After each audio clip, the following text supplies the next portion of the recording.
Have you heard about the massive welfare reform that could put an extra £5,000 in your pocket? The Department for Work and Pensions just reversed a controversial policy, and it's about to change hundreds of thousands of lives across the UK. But here's what they're not telling you about who qualifies and how long this opportunity might last. Hey everyone, welcome back to the channel where we break down the latest benefit changes that actually impact your wallet. If you're someone who's struggled with health issues or know someone who has, you'll want to stick around because this could be life-changing information. Hit that subscribe button and notification bell right now so you never miss these crucial updates that could literally put thousands in your pocket.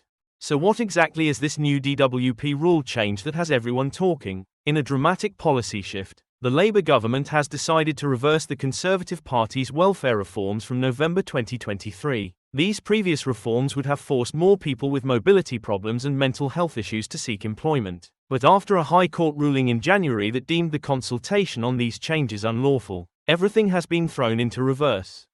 The impact, according to the Office for Budget Responsibility, approximately 400,000 additional people are now likely to be deemed unfit for work, making them eligible for significant DWP payments. By 2030, they project 3 million people will be receiving the health component of universal credit. That's 370,000 more than if the previous government's plans had gone ahead.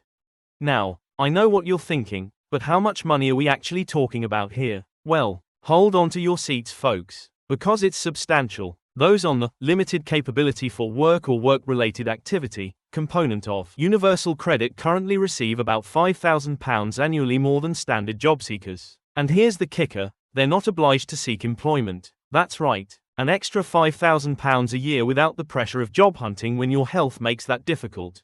But wait, before you get too excited, let's talk about who this actually applies to. The rule change primarily affects those with certain health conditions, particularly mobility issues and mental health challenges. And honestly, navigating the assessment system can still be incredibly complex. Remember when the government tried to tighten these rules last year? It caused absolute chaos. The application process became a nightmare for so many vulnerable people. Speaking of which, have you ever tried to fill out those DWP forms? They're longer than the terms and conditions you never read. Winks.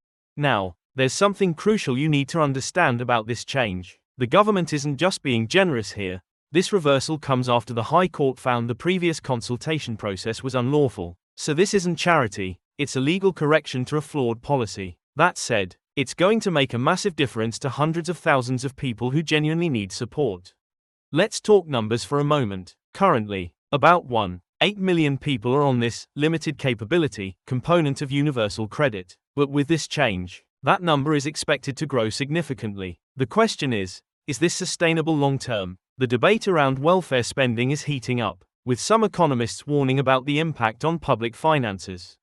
You might be wondering, what does this mean for the job market? Great question. According to Sam Ray Chowdhury from the Institute for Fiscal Studies, there are legitimate concerns about young people potentially being left behind. The dramatic increase in the minimum wage for 18 to 20-year-olds will boost pay packets for those in work, but could reduce opportunities for those entering the job market, especially with employment slowing down.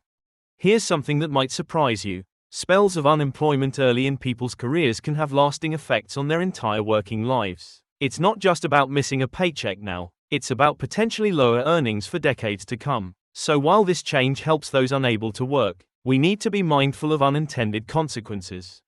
But let's get back to what matters to you right now. If you or someone you know might qualify for this support, what should you do? The process starts with speaking to your work coach or submitting a fit note from your doctor. The assessment process will then determine if you have limited capability for work or limited capability for work and work-related activity.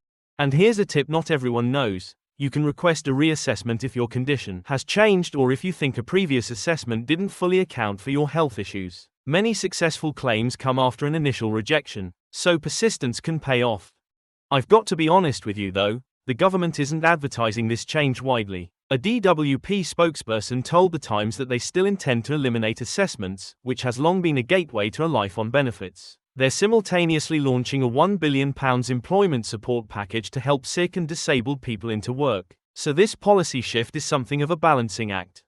What does this all mean for the future? Well, that's where things get interesting. The current government is walking a tightrope between providing support for those who need it most and managing public finances. With economic pressures mounting, these generous provisions might not be permanent. And that brings me to the £1 million question, or should I say, the £5,000 question: how long will this opportunity last? The truth is, nobody knows for certain. Government policies change, economic priorities shift, and what seems secure today might not be tomorrow. So there you have it, a major DWP rule change that could mean an extra £5,000 for hundreds of thousands of people across the UK. If you think you might qualify, don't wait around hoping someone will tell you about it. Be proactive and look into your eligibility now. Before I wrap up, let me ask you, has the DWP benefit system ever affected you or someone you care about? Drop a comment below and share your experience. Your story might help someone else navigate this complex system.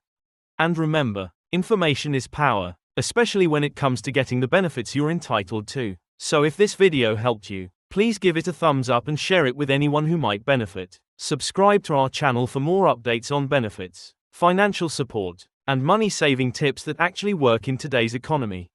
Thanks for watching, and I'll see you in the next video where we'll be breaking down the April 2025 money changes that will affect everything from universal credit to water bills and energy prices. Trust me, you won't want to miss it.